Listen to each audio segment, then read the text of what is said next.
Bonjour, c'est Christelle de Cut It Out Design. Dans ce tuto, je vais vous montrer comment faire un cadre naissance en Shadowbox. La première chose qu'on va faire, c'est créer un carré que l'on va mettre à la taille de notre cadre. Donc ça va dépendre de la taille de votre cadre. Donc je vais mettre 25. Je vais zoomer en arrière un tout petit peu pour qu'on puisse bien voir.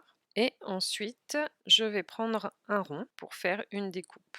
Je vais réduire de 4 cm à chaque fois. Donc là, je vais faire 21. Je sélectionne mon carré et mon rond, je centre et je vais dans Associer, Retirer. Je vais changer la couleur en blanc. Donc ça sera le premier calque tout en haut de votre Shadowbox. Vous cliquez sur le tout, donc on peut mettre calque 1 et je duplique. Je change tout de suite en calque 2. Comme j'ai fait retirer et non pas couper, je peux sélectionner juste mon cercle et modifier la taille. Donc, -4, ça va être 17. Je sélectionne le cercle et le carré en maintenant la touche de la majuscule appuyée pour pouvoir sélectionner plusieurs calques. Aligner, centrer. Je vais changer la couleur. Je vais mettre en bleu et je vais envoyer en arrière. De nouveau, je duplique et je mets tout de suite calque 3, comme ça on sait où on en est. Je resélectionne juste mon cercle et pareil, j'enlève 4 cm, donc 13. Je sélectionne mon cercle et mon carré, aligner, centrer. Je vais changer la couleur pour qu'on voit les différences et pareil, je vais envoyer en arrière. Je duplique une 4e fois et là, je mets calque 4. Je prends mon cercle, j'enlève encore 4 cm, ce qui me fait 9. Je sélectionne mon cercle et mon carré, j'aligne et je centre. Je vais changer la couleur également et je vais envoyer en arrière. Je sélectionne tout et je centre. Donc maintenant, on va ajouter du texte. Donc le prénom, je vais mettre le mien. Je mets en majuscule parce que si vous avez dans votre prénom des lettres qui vont en dessous de la base de la majuscule comme moi pour le Y, quand on va souder au premier calque, ça va se perdre. Donc ce que je vais faire pour que ma courbe soit bien alignée avec mon cercle, j'ai mon prénom sélectionné et avec la touche de la majuscule appuyée, je vais sélectionner mon cercle, je vais aligner, centrer horizontalement. Je vais de nouveau sélectionner mon prénom et mon cercle et je vais aligner, aligner vers le bas. Donc là, mon prénom, il est bien au milieu de mon cercle et aligné avec le début du cercle. Je sélectionne mon prénom et je vais dans l'option courbe. Attention de ne surtout pas souder le prénom ou faire quoi que ce soit avant d'avoir utilisé l'option courbe parce qu'elle est disponible qu'avec le texte. Pour pouvoir monter en haut, je fais un diamètre dans le négatif et je mets mon prénom. Je vais faire un diamètre de 16. C'est parfait. Alors, vous voyez là, mon prénom, il dépasse un petit peu en hauteur. Moi, ça ne me dérange pas, mais si vous voulez que ça soit vraiment exactement de la taille, avant de faire la courbe, je vais revenir à 0 pour vous montrer, j'aurais dû le faire avant. Vous mettez la hauteur ici de votre prénom. Donc, vous pouvez la réduire à 2 cm, qui est la différence qu'on a fait ici. Je vais refaire ma courbe, on a dit à -16. Et ensuite, je vais zoomer un petit peu pour qu'on voit bien. Donc là, vous voyez, le prénom, il est un tout petit peu au-dessus. Ce que je vais faire, c'est que avec ma courbe, je vais faire -16,5, on va voir. Voilà, là, on voit que ça couvre bien. Ensuite, l'emplacement où vous le voulez sur le côté, c'est vraiment comme vous le souhaitez.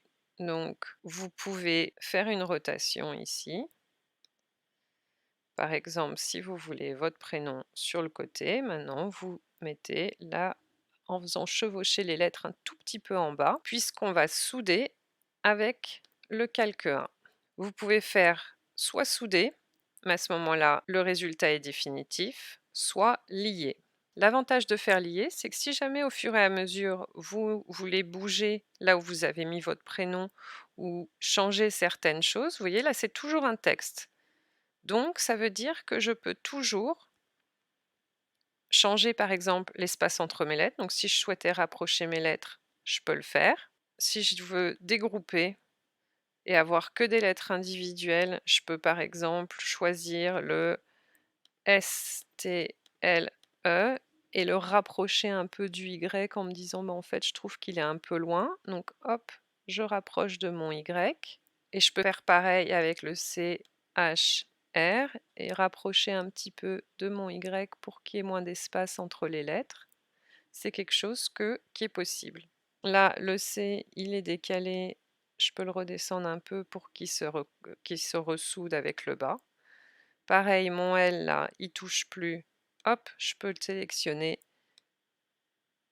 et le remettre, qu'il soit lié à mon calque. Ensuite, je vais refaire un autre texte. On va faire la date et l'heure. Donc aujourd'hui, on est le 10 février 2023. Vous pouvez, si vous préférez, l'écrire en lettres. Et je vais de nouveau placer mon texte. Là, j'aimerais qu'il soit vraiment de la hauteur. Donc, je vais aller changer ma hauteur et je vais le mettre à 2 cm. Ensuite, je vais faire comme j'ai fait tout à l'heure. Alors là, vous voyez, j'ai mon premier calque. D'ailleurs, c'est marqué lié puisque j'ai lié. On peut rechanger de nouveau le nom en calque 1 pour qu'on sache bien que c'est notre calque 1. Et je peux le fermer maintenant puisque je n'ai plus besoin de le voir. Si ça nous gêne pour créer la seconde couche, on peut le cacher et comme ça, on fait le deuxième calque. Je vais sélectionner mon cercle. J'ai déjà mon texte qui était sélectionné. Si vous ne l'avez pas, vous sélectionnez aussi votre texte. Et je vais de nouveau aligner, centrer horizontalement. De nouveau, je sélectionne mon texte et juste le cercle. Et je vais aligner vers le bas. Ensuite, je sélectionne juste mon texte. Je fais de nouveau ma courbe en négatif. Je vais zoomer un petit peu juste parce que je préfère bien voir ce que je fais. Donc là, je vais courber encore un petit peu. C'est un tout petit peu trop. Voilà, là ça me paraît pas mal, ça touche à peu près tout le texte. Je vais revenir un peu en arrière. Et là, je vais remettre mon calque pour voir à peu près où est-ce que j'ai envie de le placer. Donc on ne veut pas que ça se chevauche. Ce que j'ai pas précisé, bien sûr, là j'utilise la police d'écriture par défaut, mais vous pouvez choisir n'importe quelle police d'écriture. Et je vais faire une rotation. Celui-là, je vais le mettre de ce côté, par là. Je trouve que c'est un petit peu près, donc j'aimerais plus que ça soit un peu plus haut là. Donc pareil, on refait l'ajustement, voir que ça soit dans l'alignement, et ensuite on met à la bonne taille. Une fois qu'on est content avec l'emplacement de son texte, on va sélectionner le calque 2 et faire associer lier. Je vais repasser le calque tout au-dessus. Ensuite, je vais ajouter l'heure, 13h03. Alors, je vais changer la taille, pareil, à 2 cm. Vous pouvez faire plus petit également si vous voulez. Alors là, cette fois, je vais aligner avec le haut de mon cercle. C'est bien sûr pas obligatoire de faire ça, vous pouvez le faire à l'œil, faire votre courbe, regarder. Moi, c'est vraiment juste, j'aime bien, je trouve que ça fait un peu gagner de temps au final. Donc, je vais sélectionner mon cercle et j'ai mon texte sélectionné. Je vais aligner horizontalement et ensuite je resélectionne mon texte et mon cercle et je vais aligner cette fois le haut. Je sélectionne mon texte, je vais de nouveau sur l'option courbe et cette fois je courbe dans le positif. Et voilà, là ça me paraît bien. Je vais prendre mon texte, je vais le faire tourner à peu près à 45 degrés et je vais mettre l'heure de ce côté. Je la veux à peu près ici. Je vais zoomer un peu pour être sûr que mon texte chevauche bien. Là, vous voyez, pas trop, pas assez. Donc si je fais encore une toute petite rotation, alors je vais remonter un petit peu le texte. Voilà, donc je sélectionne mon texte et je sélectionne toujours mon calque 2 et je vais de nouveau faire associer, lier. Ce que vous pouvez faire aussi, tout simplement, si vous voulez ne pas avoir à sélectionner, vous prenez votre calque et vous allez le mettre, vous le descendez sous lier et ça va le lier avec le reste. Donc vérifiez bien que vous êtes bien lié et c'est parfait. Je vais renommer ça mon calque 2 et je peux le fermer, j'en ai plus besoin. Je vais revenir à 100% et maintenant je vais faire sur mon calque 3, je vais mettre le poids. Donc de nouveau je fais un texte, 3,9 kg. Je vais changer la taille de mon texte par 2 cm de hauteur, puisque c'est la taille que je veux. Et là, le poids, je pense que je vais le mettre là, donc je vais aligner avec mon cercle en bas. Donc, avec la touche de la majuscule toujours appuyée, je sélectionne mon cercle, je fais aligner centré horizontalement. De nouveau, je sélectionne mon texte plus mon cercle et je fais aligner vers le bas. Je sélectionne mon texte, je fais ma courbe donc dans le négatif puisque je monte. Ça me paraît pas mal. Et donc là, je vais le mettre par là, je pense, et je tourne mon image. Enfin, mon texte plutôt, pas mon image. Je vais zoomer un petit peu pour le placer. Je sélectionne mon poids et alors je cache mon calque 2 et je sélectionne mon calque 3 et je fais associer, lier. Je renomme calque 3. Voilà, du coup le calque est passé tout en haut. Donc je sélectionne mon calque 3, je fais reculer une première fois et reculer une deuxième fois. Et donc là, vous avez votre image. Ce que vous pouvez faire aussi, c'est rajouter des petites images. Donc, prendre une fleur, par exemple.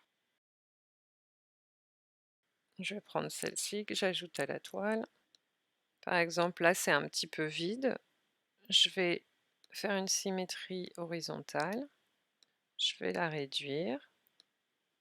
Je vais changer un peu la taille. Donc là, vous pouvez la faire très grosse, très petite. Donc encore une fois, la façon dont vous faites vos éléments, c'est vraiment selon vos préférences personnelles. Et là, pareil, comme c'est déjà sur le calque 1, j'ai déjà fait lier, je peux juste descendre la fleur sous le calque 1 et ça va se lier automatiquement. Et là, vous avez un petit élément, une fleur qui a été ajoutée. Ensuite, derrière, là, vous allez mettre une photo. Donc, vous allez cliquer sur télécharger, télécharger une image, parcourir. Je vais aller prendre une photo qui est téléchargée sur mon bureau. Je l'ouvre. Là, vous choisissez complexe, continuer. Alors, c'est une photo de moi bébé. Je ne voulais pas mettre de photo de mes enfants sur Internet. Vous appliquez et continuez. Je choisis en imprimer puis découper et je la télécharge. Ça, c'est une étape facultative. Donc, je sélectionne la photo, je l'ajoute à la toile. Puisque vous pouvez juste coller une photo derrière votre cadre. Là, je vais mettre arranger, envoyer en arrière. Et vous pouvez réajuster la taille de votre photo pour voir à peu près comment vous voulez que ce soit.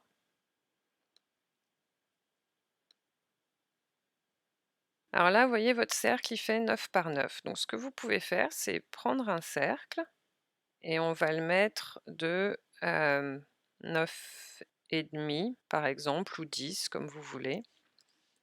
Et ce que vous pouvez faire, c'est centrer votre cercle. Donc, vous sélectionnez tout.